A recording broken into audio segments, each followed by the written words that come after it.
Welcome to the tutorial Rendering Movies and Image Sequences in Animate Pro. So for this tutorial, we're going to use the scene where we learned how to animate the Karate Rabbit using inverse kinematics. And I'll just play the scene again to remind you what that looked like. There we go. So in Animate Pro, in order to render movies or image sequences, we have to use the network view. So the network view is more powerful than the file menu for exporting, which is all you have in Animate, because it allows you to make advanced connections and render only certain parts of your drawing. For example, we have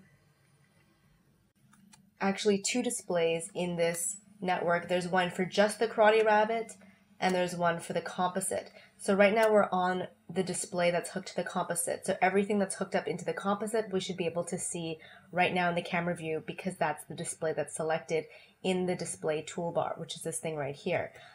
If we want to see just what's being viewed in this display, the Karate Rabbit display, we can select it from the drop down and we can see that it's possible to only see part of your scene. And if it's possible to only display part of your scene, then it's also possible to render just part of your scene. So I'll go back to the display, or the display and all in this case happens to be exactly the same. Another advantage of using the network view is that you can make multiple renders or multiple exports, and you can do this by connecting several write modules in your network view. So I'm getting a little ahead of myself, so let's go back a bit and take a look at write modules. So in our scenes, or the scenes that we've provided thus far, I think all of them have come with write modules already connected to the composite. However, if there is no write module in your scene or connected to your final composite, you can always get it from the module library in either the all or the favorites, I believe. So if we scroll down, it'll be somewhere near the bottom. So you can always drop another write module or multiple write modules into your network view. So write module, as you may have guessed, is what controls the export of movies and image sequences, and it outputs all the connected imagery from your scene. So let's start by looking at how to output an image sequence. So to bring up the write modules layer properties, you can click on this yellow box. And by default, it's set to export an image sequence, and we know this because drawing is selected instead of movie down here. So right away we can see that it has many similarities to the exporting image sequence window in Animate, but let's start at the beginning. The first option you have is to actually enable or disable this write module. So you can see it automatically turn red to show that it's disabled in the network view. The second option that we have here is to change the name of the write module. And if you're going to connect this write module to, say, the Karate Rabbit, you might want to rename it Karate Rabbit Write, just so you remember what this write module is doing.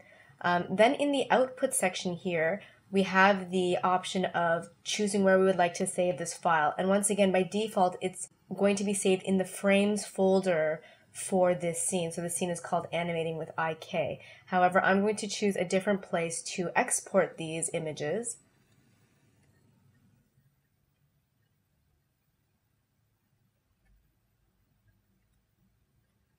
And I'll put it, of course, with all the other renders that we've been making so far.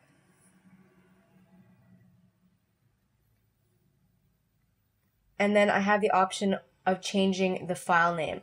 So this is the name that you'll see as the title for every single image, along with a dash and then a number. So once again, I was saying that final isn't a really descriptive title, so I'm going to rename this to Karate Rabbit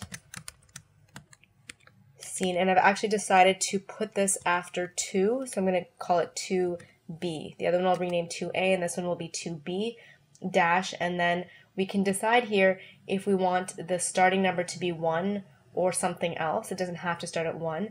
We can change the number of leading zeros. So I don't know if you noticed, but the image sequence that I exported for the OpenGL frames, I actually didn't have enough leading zeros. So it goes from a 2-digit number like 01, 12, 22, and it jumps to a 3-digit number such as 127. So some people consider that pretty messy. So if you know if you're going to have a 3 or 4-digit number as your last frame number, it's always good to make sure you have at least that many leading zeros for your first few frames. So I'll leave it at 0001, but once again, you can choose any number from that drop-down menu. Then you can choose the file type that you'd like to export. So this time let me choose something different just for the sake of choosing something different. I'll choose JPEG because once again, I don't need any transparency in this scene. And then we can close this and nothing's going to happen. So you haven't written anything. It's just you've set what the right module has the potential of exporting. But to do the exporting, you do have to go to the file menu. So if we do go to the file menu, we can go to export and you'll see that it doesn't say image sequence in the list as it does in Animate. However, we do have this option, render network. So if I click on that, then we get a second dialog box that opens called the render network dialog box. And this is where I'm able to select the range. So I'm going to select all my frames. Once again, I have the option of previewing, so I can decide to preview or not to preview. So this time I won't preview. And then I'm going to select OK.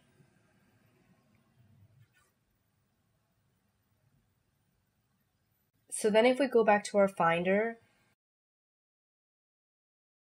and we go back to our Pack 22 folder, we can see that all of our images have been exported with the correct prefix or scene name, as well as a dash and then the suffix being the number. And it goes down to 39, so I probably didn't need to export it with this many leading zeros. So once again, I'm going to put all of those in a folder.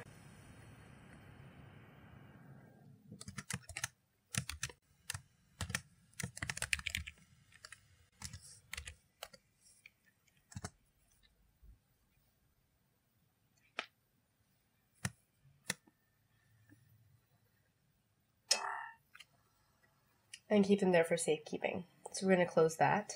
So the second thing we'd like to look at obviously is the MOV render. So if I click on this yellow box again, I'll get my same layer properties and everything that I've changed so far remains as is. So the difference would be is that if I click on the movie, it disables anything that has to do with the drawing view, but it also reverted back to the default place to save, which is in the frames folder, and the default name for an MOV is output instead of final dash, which it is for an image sequence. So once again, I'm going to select my usual folder, and I'm going to rename.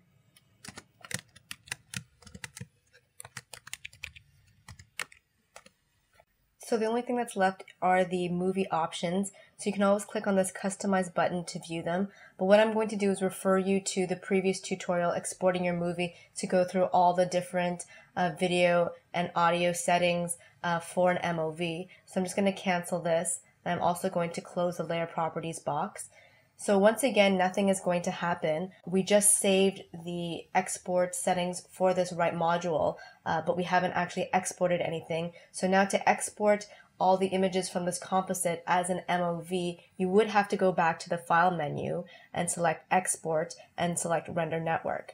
But I'm not going to do it this time since we already have an image sequence render of this scene.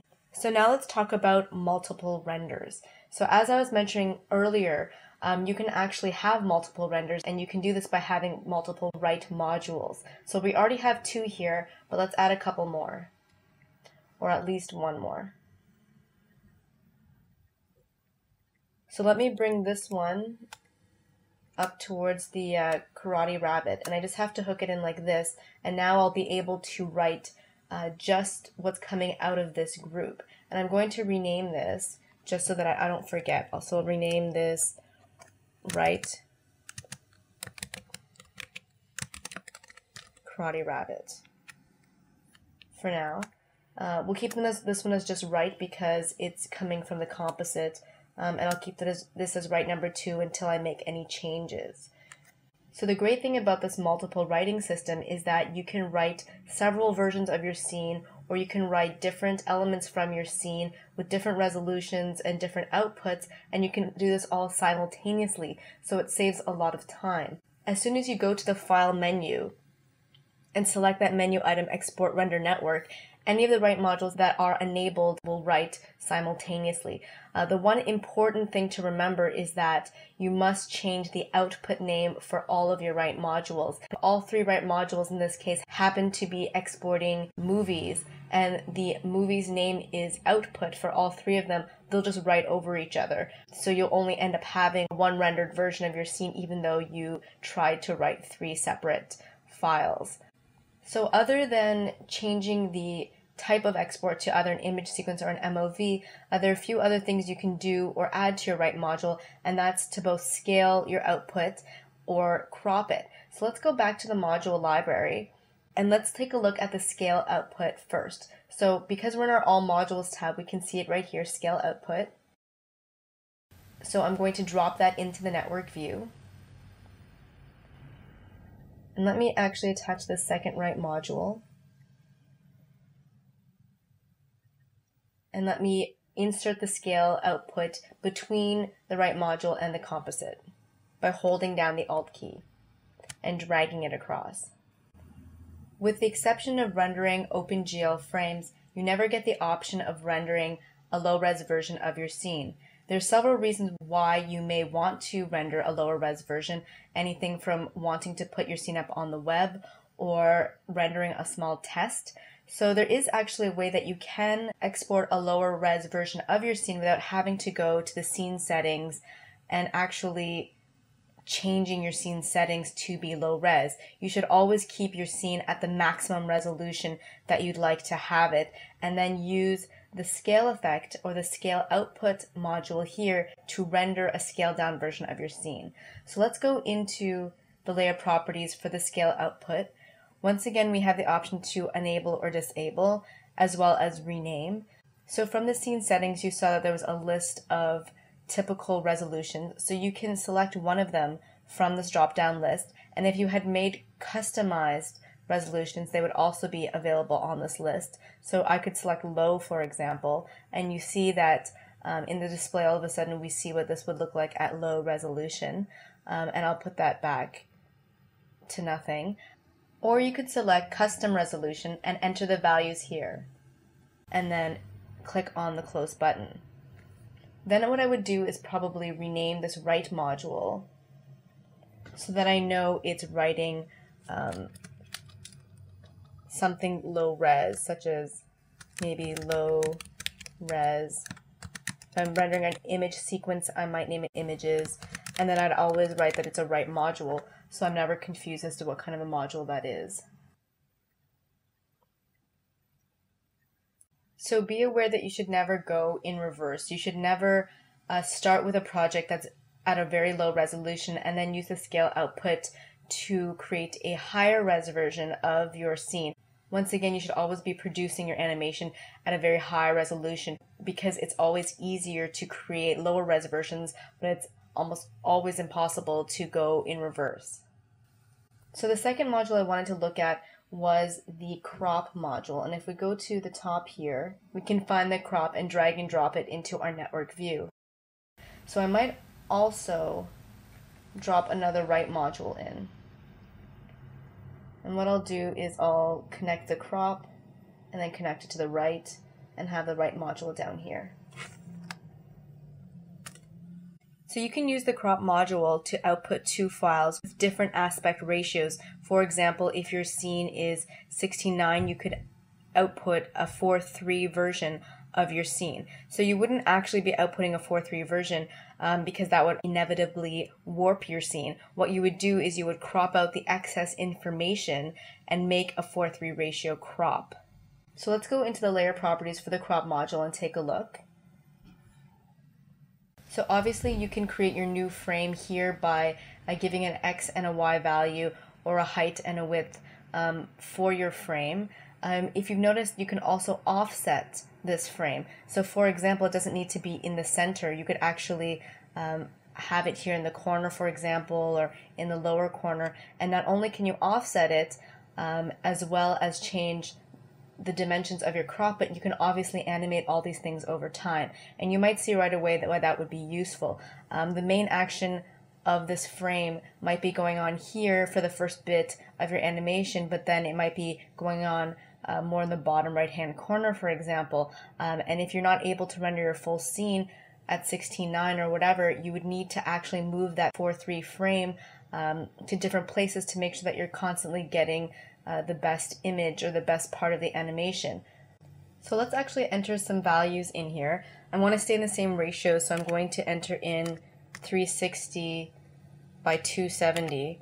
So those are the same values that we saw for the low resolution setting, but don't get confused because the low resolution was actually going to scale the entire image to a smaller size. Here we're going to crop an image that happens to be the same dimension. And you can see when I added the crop module to this right, a blue frame suddenly appeared in the camera view, and as you can see, now that I've changed the values, it's become smaller. So I guess you get the idea that this is your crop. And if we offset it, you can see even further what I mean. So maybe we'll offset it by, say, like 100 pixels,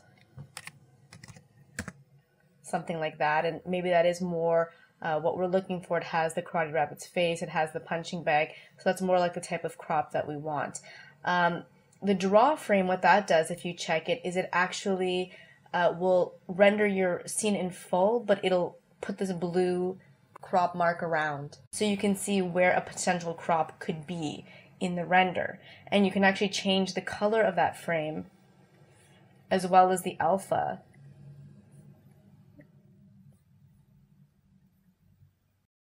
So I don't know if you noticed, but both in the right module and in the crop module, there's an enabling tab. So I'm going to click on this tab, and they actually look identical. We didn't actually look at the one in the right module, but I assure you it looks exactly the same. So the features that you have for the crop is that it can always be enabled for this right module, or you can decide to enable this cropping only when the resolution is at a certain setting. For example, when the resolution is low. So in this case, nothing would happen because this right module is not set to low. There is no scale output that is setting this to low. This resolution is actually NTSC. So if you kept it at NTSC, then yes, in fact, this would crop properly. So this allows you to have some control over when the cropping will occur. Or instead, you also can enable when the resolution is, and it gives you the opportunity to change the X and Y values. So this would also work in this instance, because if we change this to 360 by 270, then once again this crop will be enabled because that happens to be our cropping dimensions. And one important piece of information that I forgot to mention is that you would only set the enabling to one of the two other options if you plan to animate the X and Y resolution. That way, when you finally get to the value that's set in the enabling tab, then the crop will be enabled. Otherwise, you may as well just keep the setting to always enabled. And like I said, this also exists in the right module. So I'm going to close this. And actually what I'd like to show you as well is how we can animate this frame over time. So we can see that the crop appears in our timeline view, which means that we can add keyframes and that we can animate several of its options. So we see here the resolution XY, so that's the actual dimensions, and then we can also see the offset. So for example, if I set the offset back to 0 for both the start and the end keyframe, so that's good, and I started my crop at 360 by 270, but then by the time I got to frame 60, I want to bring it back to the old resolution, which was 720 by 540. You can see that as the movie progresses, the frame becomes bigger. Or we could keep the frame exactly the same and keep it at 360 by 270, and we can actually just animate the offset instead. So here we could have it start in the corner, or actually it was pretty good at 100.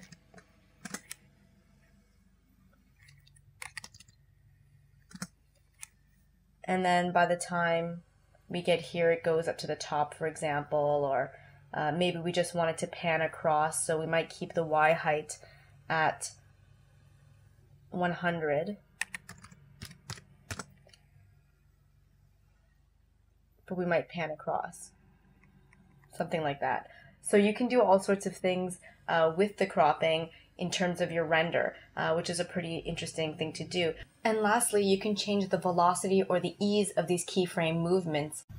So you can double click on the crop layer and you can click on any of these Bezier curves to actually, you know, animate the speed of the X values, for example. You can do all sorts of things like that using these curves in the layer properties for the crop effect. So I'm just going to rename this right module to maybe cropped pan, and actually let's make this an MOV, so movie, and then I'm just going to change the setting here and close. So now this is a more descriptive name for this right module, and actually I'm just going to rename this one too to make it more consistent and keep the right up front.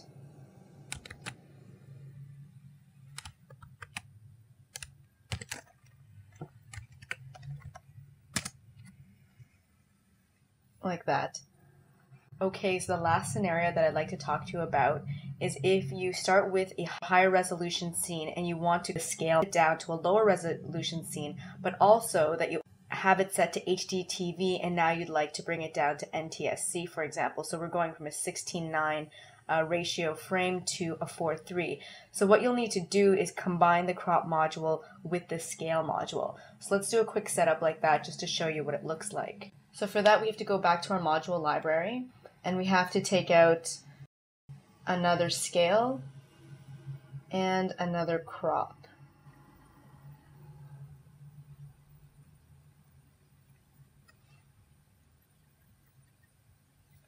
And let me just make this a little bit bigger so we can see what's going on.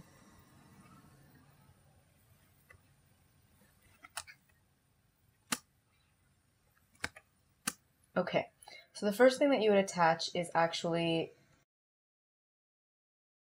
the crop. So I'm going to hold down Alt and drag it across, and then the second module that you would attach is the scale output. So it would look something like this. So you would obviously go into your crop. This is where you would change the ratio because you're not going to actually change the resolution of your scene, you're just going to change the cropping of the framing. So if this was actually longer and rectangular, you would select the selection and put it at a 4:3 ratio in these dimensions that are given here. And then for the scale output, this is where you would change the resolution in terms of making it low or high. So you would from here, for example, make it low, and that way you'd have a low resolution 4:3 from a high resolution 16:9. And then you should obviously rename these appropriately. So that's it for the tutorial rendering movies and image sequences in Animate Pro. Stay tuned for the next tutorial, compositing scenes in a third-party software.